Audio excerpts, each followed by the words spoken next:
Hi, Tim Jarvis, AIA Vitality Ambassador, Environmental Scientist and Polar Explorer, and I'm talking to you from a wonderful spring day here in Melbourne, but about some very important issues, and I'm lucky to be joined by a range of experts from the Asia Pacific region to talk about these issues, and they relate to the very real links that exist between the health of the environment and an individual's personal health, and perhaps a bigger issue than that, why we are failing to get the kind of necessary traction and action on issues like climate change.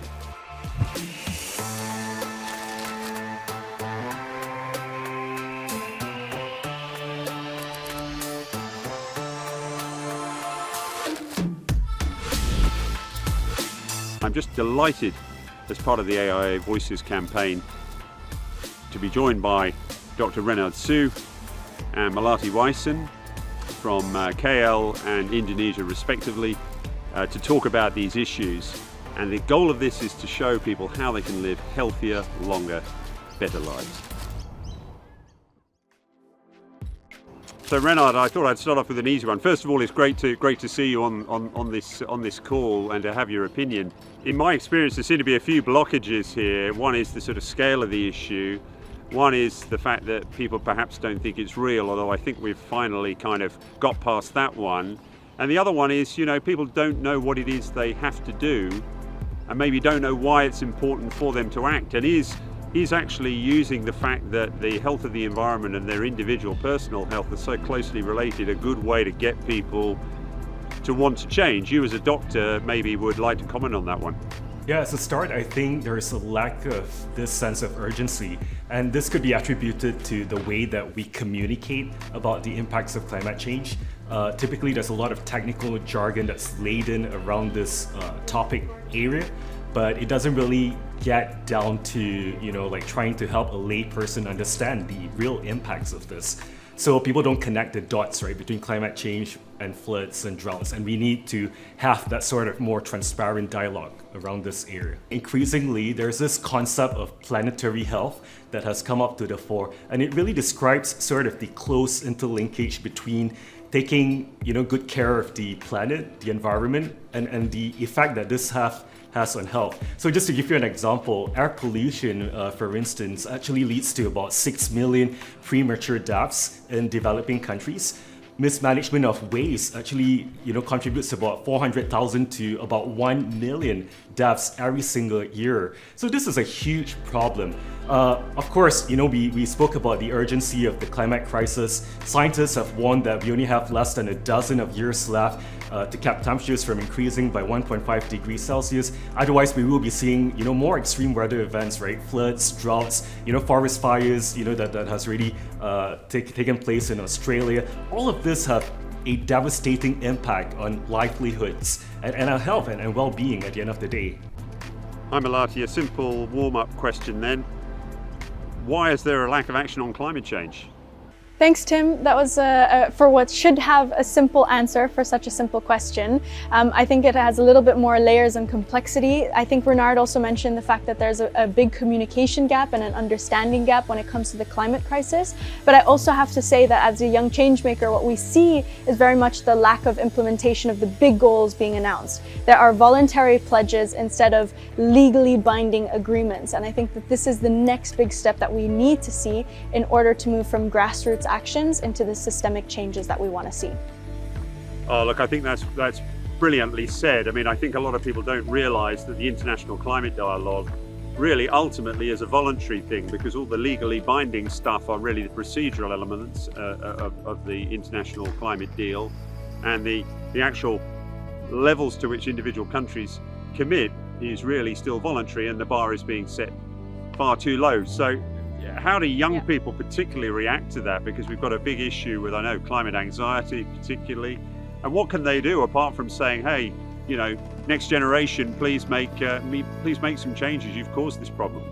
I think young people, what we do best is lead by example. We don't want to wait until we're older to start creating change or to live healthier, longer, and better lives. So young people today are taking action into their own hands and, reinventing systems, building new enterprises, and making new innovations. Because we know one thing for sure is that we don't have the luxury of time to wait until we're older or to wait for the policy change to take place. So that's where we're seeing young people, look at linear systems and turn them circular, look at challenges and take them into opportunities. And I think that this is the skill that young people have of resilience, but also the ability to think outside of the box and be creative. I think it's wonderfully said, and it's very encouraging for someone like me who's now in my 50s. And I remember when I was at the Rio Environment Conference in my 20s, someone my age then said to me, hey, 20-something guy, don't let this happen on your watch. And now I'm saying it to the next kind of generation of 20-somethings saying the same thing. So how do we avoid that happening again, where the can gets kicked down the road? And what can an individual do to, other than lobbying and living a good life themselves? Is there any kind of advice you'd give to a young person to say these are the top 3 things you can do to make a difference?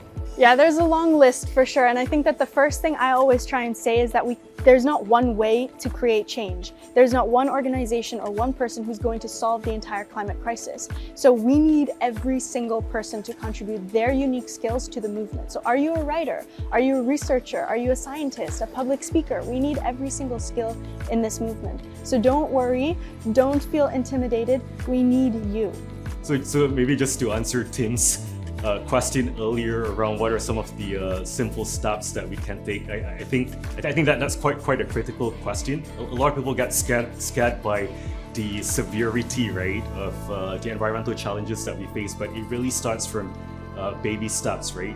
Progress over perfection. Very simple things like joining a beach cleaning activity, and also through Malati's great work and through Bye Bye Plastics. I think she has really started off a campaign, right, a whole movement to get people going. If the planet kind of came in to see you as a GP, what score would you give the planet in terms of its personal health? Are we on life support? Are we reasonably healthy? Can we do better? If so, what? Where would we be? Where would we score? I would say on a scale of 1 to 10, with 10 being extremely critical, I would say that we are sort of sitting on an 8 to a 9 in terms of rating. So our planet is really sick. Like we're seeing, like issues not just around air pollution. There's massive deforestation that's happening to give way to industrialization and economic boom. We're seeing issues around plastic pollution. I mean, in this very day and age, we're already seeing microplastics, right, entering our food systems and our bloodstreams. I think all of this are critical issues. Any harm that you do to the environment comes back to affect our health in one way or another. So it is a very critical issue, and we have to start taking action. I think it's fantastic. I think no single solution to it. Look, I do expeditions to remote places, and I'm always conscious when I have teams of people, everyone's different, and if you want them to all pull in the same direction to achieve a singular expedition outcome, you've got to understand that they're all different, and you've got to use different language to get each one of them to want to be part of this collective effort. Maybe we need to apply the same thing to the climate piece. Everyone has a different role to play and are reached using slightly different messaging. And given that we're here talking as part of AIA Voices, is the health of an individual and the benefits to someone's health something we need to be making more of? If we can keep the planet healthy, it makes you healthy. Is that a message we should be really pushing? Definitely, and I think Renard and Tim, both of you mentioned, throughout the conversation, the importance of the communication aspect, because not only are we in a climate crisis, we are also in a communication crisis. And I can share this simply with an example or a story or two of what I've experienced here in the classrooms in Indonesia. A lot of the work I do revolves around changing mindset. And to give you an idea why communication is key is because I remember going into a classroom one day and really having this, a struggle in the connection towards why the plastic problem is a problem in the first place. And then we switched tactics and started to ask questions like this.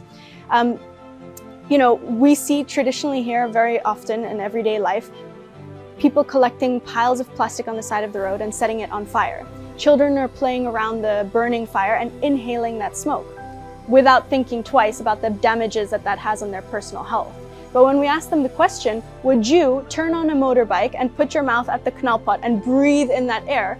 They all go, no, of course not.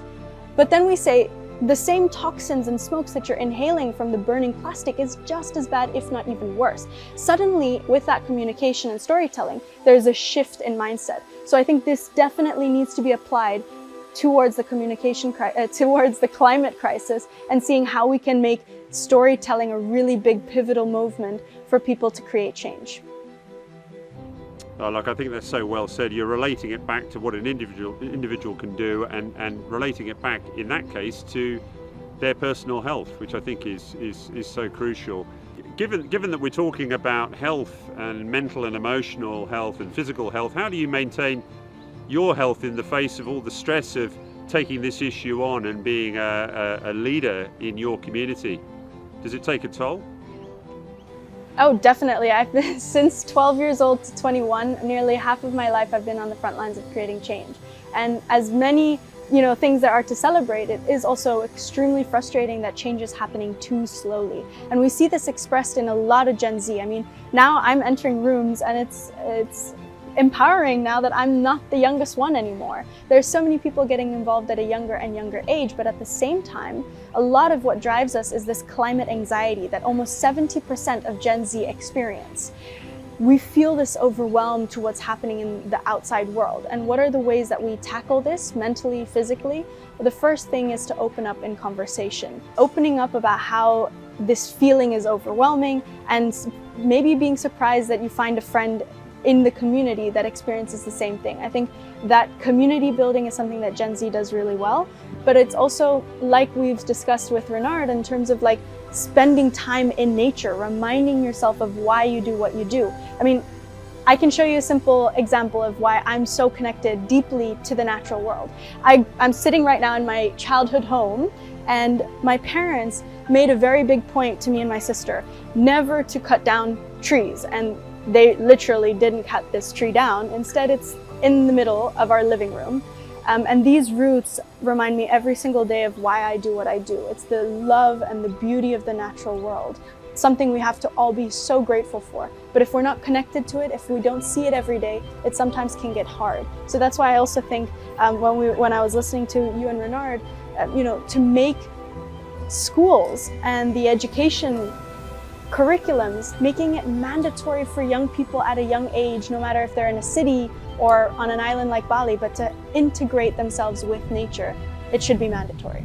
Yeah, I totally agree. I would give that tree a hug if I were you. I think it deserves it. Hey, look, Renard, we're just talking about health, and I mentioned before, and you and I discussed using the fact that people have a vested interest in maintaining the health of the environment because their health in turn depends on a healthy environment. But are you seeing a lot of people coming to you with kind of health-related issues to do with the stress of dealing with this issue, dealing with climate change, and dealing with this kind of apparent futility in the face of such a big issue? Yeah, for sure. I mean, I think one of the things that we've picked up through our conversation with Melati and yourself was around eco-anxiety. And as a flood survivor, having grown up in the east coast of Peninsula Malaysia, I have personally seen firsthand the devastation that this has, not just on people's livelihoods, losing their homes, their assets, not being able to go to school as a result of that.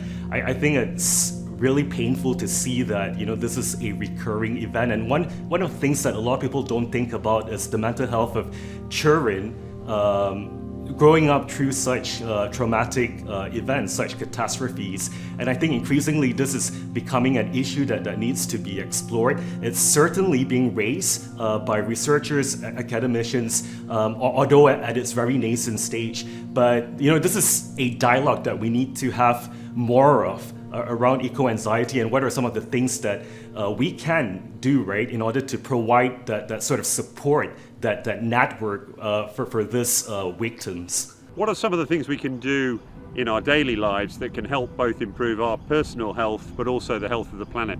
Yeah, I mean, there's a study that says that we would be able to cut down about 70% of our carbon global emissions through simple behavioral modification. So it's really simple and straightforward things such as, including more vegetarian or vegan meals in our diet, opting for carpooling or use the public transportation as much as possible, and even switching off electricity when we're not using this. I think all of these simple steps actually add up. Cumulatively, we are sort of moving towards an exponential growth in population, so every action counts. There's so much that we can all do on an individual level as much as we can on a systemic wide level. But I think for me, what I can share today is this way of life that we have here in Bali. It's not a religious thing, it's not connected to a religion, it's simply a way of life. And it's called Trihita Karana. This is where we live in harmony with the community around us, the environment around us, and the spirit within. And I answer with this concept because I think, imagine the world we would live in if we all broke it down and lived in this harmony with those three elements. And then to break it down even further, Tim, the last thing I will say is that I like to give this story or this feeling where people can imagine themselves in a bubble. And this bubble goes 1 meter in front of you, 1 meter to the side, above you, below you, and everywhere you go, whether it's to the supermarket, to the beach, to school, wherever you are responsible for the 1 meter bubble around you. Everything within that 1 meter is your responsibility to make sure is safe, is clean, is healthy, is not being destroyed by plastic pollution. Imagine the world we would live in if we can just break it down like that. Oh, I think that's so well said. I did some work a few years ago looking at how many hectares of land that humanity had sort of taken from nature to change to cities, roads, growing wheat, growing rice, football pitches. And at the time the work was done, it was 14 billion hectares, and there were 7 billion of us. So we divided 14 billion hectares we'd taken by the 7 billion of us there were, and it meant each of us only had 2 hectares from which we had to derive everything: our holidays, our education, our car, our tuk-tuk, our meals, our clothes. And it really focuses the mind when you think that's all we've got if we're going to share this equally between us. And yet you look at the consumption levels in some countries, they are 5 or 6 times that. And we have to really think very, very carefully about how we try and restrict the amount we consume, and maybe think less about material wealth as a means to grow as people, but think more about spiritual and emotional health and physical health as a means to develop and to grow and to put back. And I think if we can start to kind of get away from this sort of crude proxy of just acquiring stuff and think more about life experiences and helping one another and putting back, I think we'd all be so much better off, and probably a lot more emotionally and mentally happy into the bargain. Well, look, this has just been a completely fascinating conversation. A big thanks to Melati Wyson, a big thanks to Dr. Renard Siu. Thank you for your comments, your thoughts, your observations, your energy and your commitment to this cause, and importantly, some of the tips you've given to people as to how they can make a real difference to this apparently existential issue of planetary decline. I think we can halt it, we can reverse it, and the great news is too that there's not only doing it for the planet's health, but you're also doing it for your own mental, physical and emotional well-being too. And a big thanks too to AIA for supporting this AIA Voices campaign, for having this conversation, for getting all of us together. It's been great to talk.